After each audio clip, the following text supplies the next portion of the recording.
우리가 같이 가야 할 길. 우리가 같이 가야 할 길이라는 제목으로 말씀을 나눠보자 합니다. 명절 초입이 되면 미디어에서 많은 내용이 나옵니다. 특히 교통이 어떻게 됐느냐, 얼마나 많은 사람들이 움직이는가 실시간으로 나오는 것을 볼 수 있습니다. 또 빠지지 않고 나오는 것은 외롭게 지내는 쪽방촌과 고시원 사람들의 이야기를 들려주는가 하면 또 3대, 4대가 모여서 명절상을 앞두고 즐겁게 지내는 장면을 보여주는 것도 우리 미디어를 통해서 흔히 보게 됩니다. 명절이라는 단어는요, 가족이라는 것을 빼놓고는 설명할 수가 없습니다. 가족들이 있기 때문에 명절은 즐겁고 행복할 수 있는 것이라고 우리는 생각합니다. 또 굳이 비디오에서 말하지 않아도 우리 안에 있는 모든 감각들이 난 이제 이 명절은 우리 가족하고 보내야 해. 이 명절은 우리 가족하고 있어야지 나는 행복해 라고 우리 피부와 우리 영이 그렇게 얘기합니다. 우리나라 설 명절은 굉장히 많은 부침을 일으키기도 했습니다. 일제 강점기부터 특히 또 20년 전까지 설 명절은 구식이라고 없애고 신성을 설로 하자는 끊임없이 많은 시도들이 있었다고 합니다. 그러나 설 명절은 없어지지 않았습니다.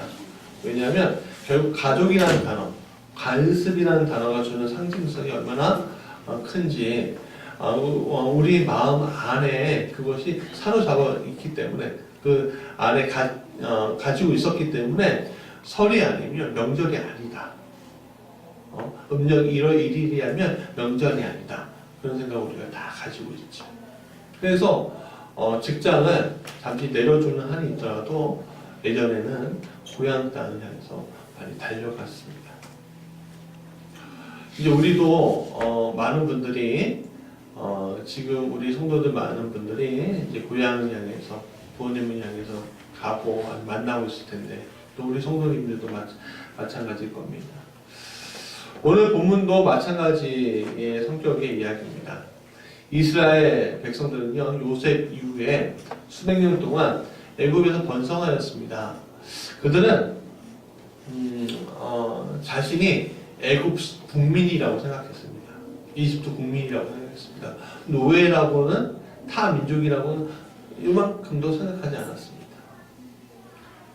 그러나 그렇게 번성하였지만 그들은 왕조가 바뀌자 노예로 살 수밖에 없는 처지에 되었습니다. 그들에게 한 가지가 있었습니다. 뭐냐면 가족이라는 단어였습니다. 그들은 야곱의 12아들로부터 시작되었죠. 그렇게 12아들은 수백 년 후에 수십만 명으로 바뀌었다고 성경은 이야기하고 있죠. 그리고 하나님은 그들의 이제는 그들의 조상 아브라함과 약속한 땅에 이르게 하기 위해서 출애굽을 시키셨습니다. 출애굽할 때 그들을 이어주는 상징 하나가 바로 오늘 19절에 있는 요셉의 유고를 가지고 나왔다는 이야기입니다. 수백 년 동안 굉장히 이들은요, 이집트 땅에 살면서 굉장히 느슨한 상태로 살고 있었어요. 민족, 가족, 그런 것들은 별로 관념이 없었죠. 근데 그런 관계가 요셉이라는 유고를 가지고 나오면서 하나의 혈연 관계임을 알려주고 있습니다. 그렇다면 요셉의 유고를 단순히 가져옴으로써 그들은 진짜 나는 우리는 한 가족이야 그런 것들로 이어줄 수 있을까? 동질성이라는 게 완전히 회복될 수 있을까요? 그러지 못했다는 것이 17절에 나와 있어요. 우리 17절 같이 읽어볼까요? 시작. 바로가 백성을 보낸 후에 블레셋 사람의 땅의 길을 가까워지려고 하나님이 그들을 인도하지 아니하였으니 이는 하나님의 말씀을 이 백성이 전쟁을 하게 되면 마음을 돌이켜 애굽으로 돌아갈까 하였습니다. 아무리 그들이 요셉의 유고를 가지고 우리는 한 가족이야 혈연 관계가 있어 라고 하더라도 이 수백 년의 시간은요 애굽의 국민으로 살아왔지 아브라함의 자손으로 살아온 것은 아닙니다.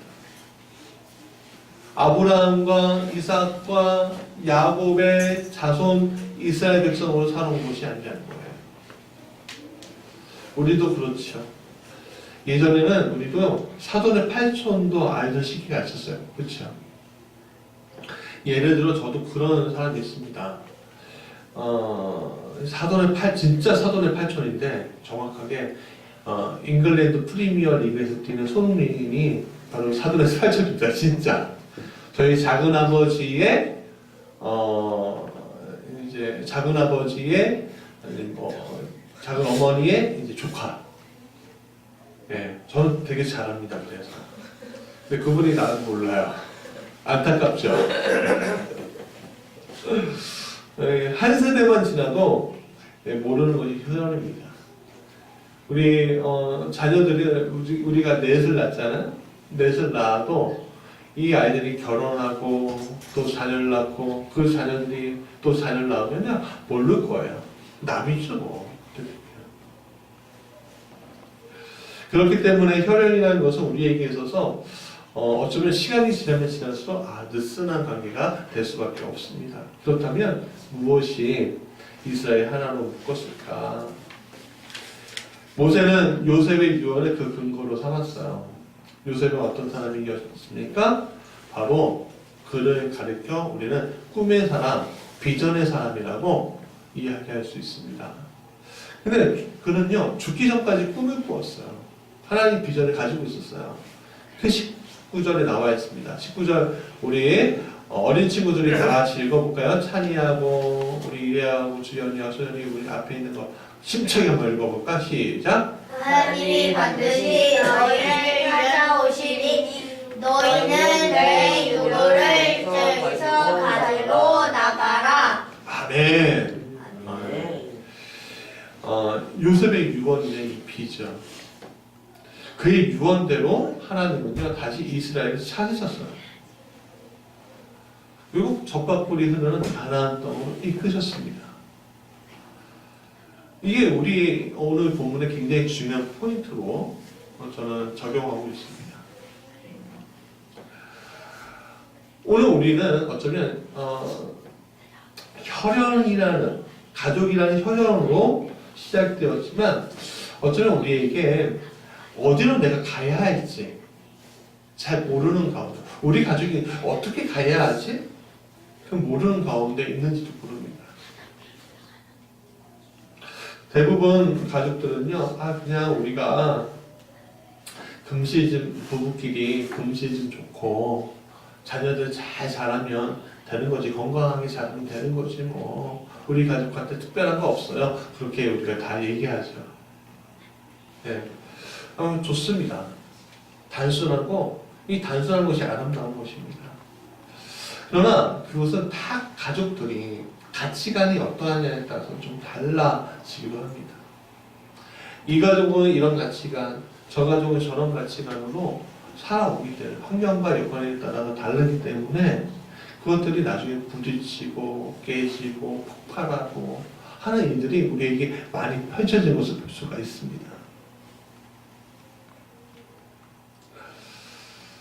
그렇기 때문에 부딪히고 아파하는 그런 것들은 세상에 우리가 나가서 하는 것도 있지만 가족 안에서도 이건 마찬가지입니다.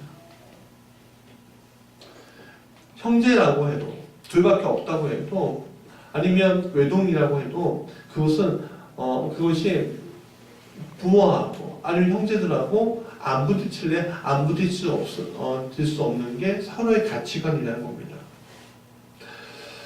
그렇기 때문에 사랑이라는 단어로 시작하지만 그 바탕 안에 우리가 정말 어떻게 가야 하지? 우리 가족이 어떻게 가야 하지? 라는 것이 꼭 필요합니다.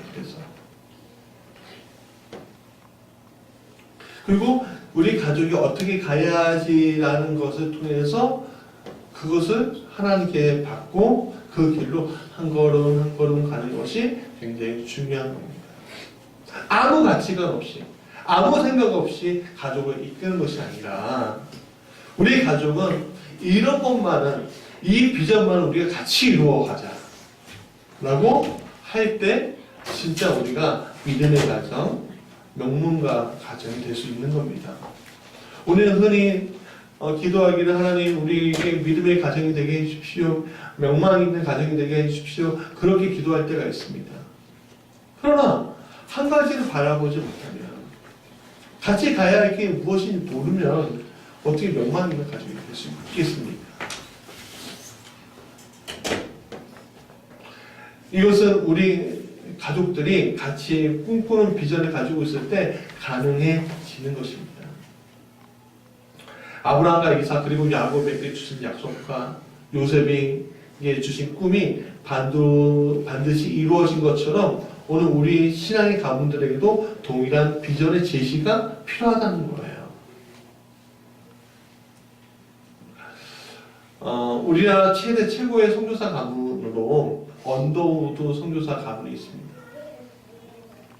그들 가훈은요, 같이 읽어볼까요? 시작. 보일가를 예수에 붙이고 무엇이든 반드시 될 수 있다고 말하라.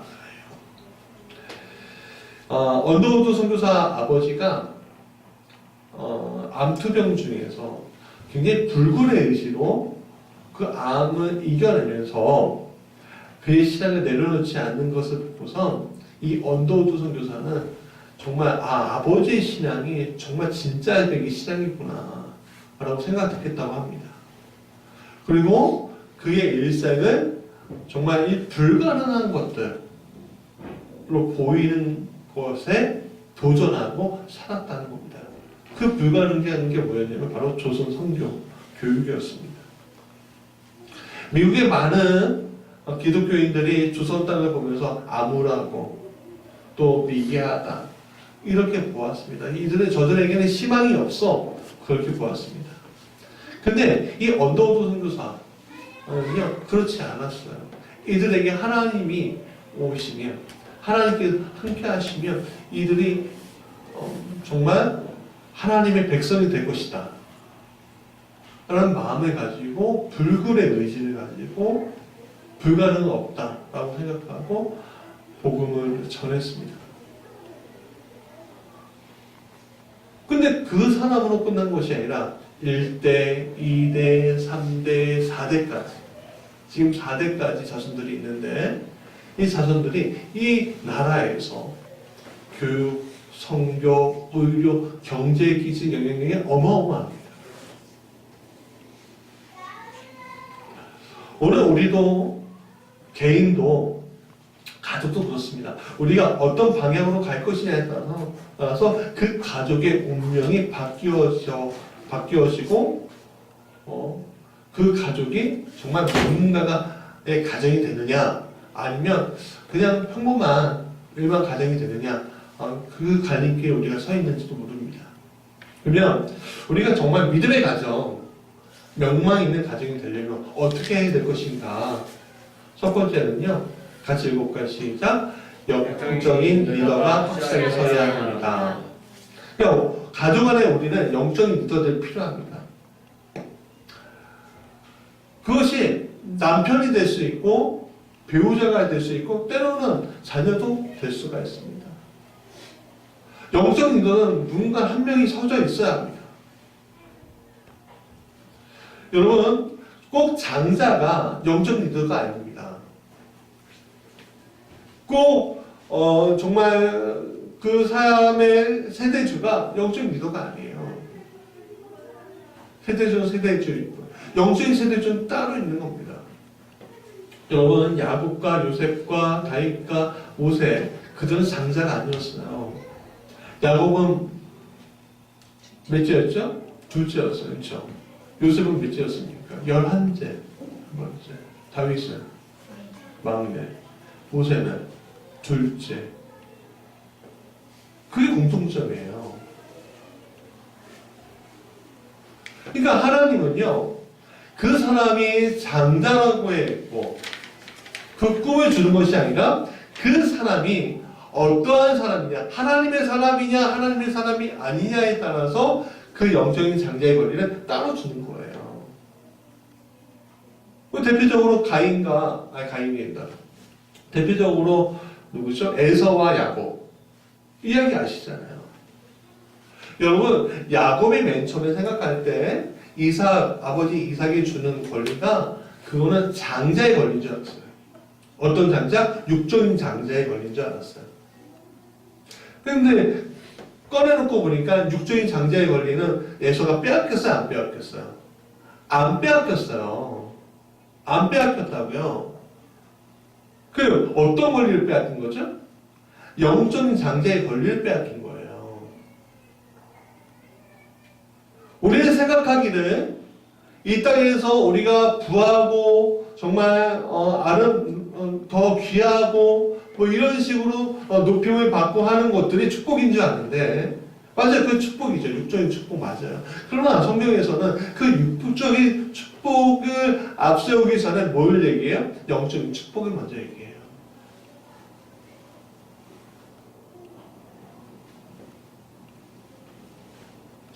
여러분, 예수님의 족보를 보십시오. 예수님의 족보 안에 어떤 일이 일어났느냐면, 거기에 순수 혈통의 예수님이 아니에요. 거기에 기생 나합도 있었죠. 그렇죠. 그리고 누가 있었습니까? 유다. 유다에 누구? 며느리 있잖아요. 누구예요? 다말. 또 솔로몬이 어떤 아들이죠? 바세바의 아들. 여러분, 영적인 권리는요, 영적인 권리는 육적인 권리를 뛰어넘는 거예요. 근데 우리는 육적인 것만 바라보니까 이게 아닌가 보다, 그렇게 생각하죠. 그러나 영적인 권리가 우리가 앞세울 때, 영적인 그 장제의 권리를 앞세울 때 우리의 자손 가운데 어떻게 해요? 예수 그리스도가 나온 것처럼, 다윗의 자손 중에 예수 그리스도가 나온 것처럼 우리에게도 그런 영적인 또 능력이 있는 사람이 나올 수 있다는 거예요.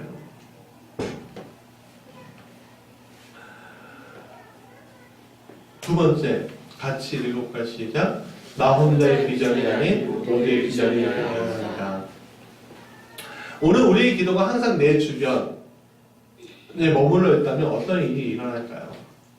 내 기도가 내 가족에게만 머물러 있다면 어쩌면 그것은 기복적인 신앙관으로 끝마칠지 모릅니다. 우리의 비전은요, 내 꿈이 아니라 하나님의 꿈을 이루어가는데 있어야 합니다. 무슨 말이냐면, 하나님이 이 땅, 인류를 구원하기 위해서 이 땅에 누굴 보내셨어요? 예수님을 보내신 것처럼 오늘 우리에게 그 인류를 위한 계획들이 있어요. 보잘것없는 촌부지만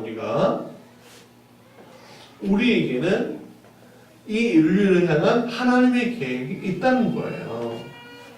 근데 그것을 우리가 응답하느냐, 응답하지 않느냐는 누구한테 달렸어요? 그럼 나한테 달렸어요. 그렇죠? 나한테 달렸어요. 그거 응답하는 게.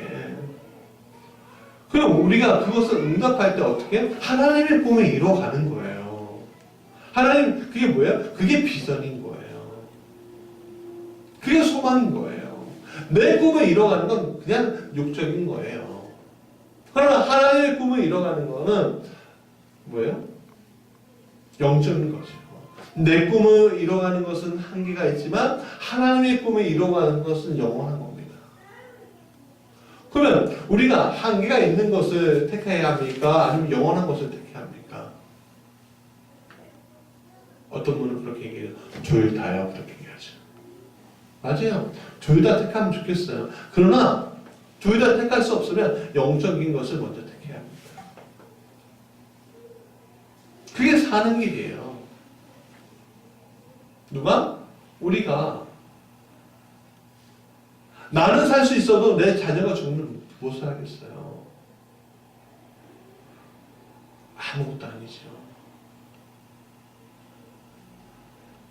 요즘은 반드시 하나님이 너희를 찾는다고 하고 그렇게 확신하고 있었습니다. 하나님의 약속이 반드시 이루어지는 것을 확신하는 내용이었죠.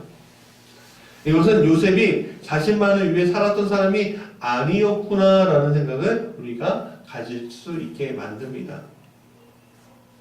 하나님의 꿈은 금방 내 소원을 이루어지게 하여 주는 것이 아닙니다. 하나님의 꿈은 수천 년을 거쳐서 예수 그리스도를 통한 인류 구원의 역사를 이루신 것처럼 우리에게 주신 꿈은 한 세대만의 꿈이 아니라 우리 모든 세대에 걸쳐 행하신 놀라운 능력이 있는 꿈이라는 거예요.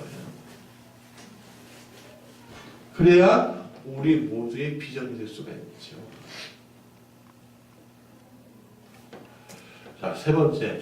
다시 읽어볼까요? 시작. 가족의 비전은 모두를 협력하게 만든다. 대부분 사람들의 소원은요, 또 믿음은 단세대에서 끝나는 경우가 굉장히 많습니다. 이게 뭐예요? 결국에는 나 혼자 잘 먹고 나 혼자 잘 살면 되지 뭐. 그런 거죠 뭐. 그래서 3대, 4대 그냥 예수 믿고 사는 가정은 되게 많은데 시대를 이끌어가는 믿음의 가문들은 적은 게 우리의 모습인 것 같습니다. 하나님은요 한 개인만을 위해서 있으신 분이 아닙니다. 하나님은요 한 사람만 찾으신 것이 아니라 한 가족을 찾으시기도 한다는 거예요. 그런 예가 바로 노아의 예예요. 노아는 방주를 만드는 것을 하나님께 비전으로 받았습니다. 그렇죠? 그리고 인류를 보존시키는 게 그의 사명이었어요. 그러면 노아 혼자 그 일을 했습니까? 아니죠. 그에게 누가 있었어요? 세 아들이 있었어요. 노아의 방주를 끝낼 수 있게 만들어준 세 아들. 그 세 아들을 통해서 인류가 다시 번성하게 되었다고 성경은 이야기하고 있습니다. 우리가 오늘 하나님 앞에서 올바르게 비전을 받으면요, 가족들이 협력하게 되어 있습니다. 그런 협력이 수십 년의 세월을 거쳐 갈 때 우리는 비로소 믿음의 가문, 명망 있는 가문이 될 것임을 우리가 보아야 합니다. 또 많은 예가 돼요. 자, 말씀의 결론입니다. 첫 번째, 뭐가 된다고요? 믿음의 리더가 있어야 한다는 거예요. 믿음의 리더. 여러분들이 믿음의 리더가 되십시오. 내 배우자가 믿음의 리더가 되면 참 좋겠지만 그렇지 못하다고 하면 내가 믿음의 리더가 되어야 합니다. 신앙의 세대주가 되어야 합니다. 두 번째, 읽어볼까요? 시작. 모두를 위한 비전이 있어야 합니다. 모두를 위한 비전.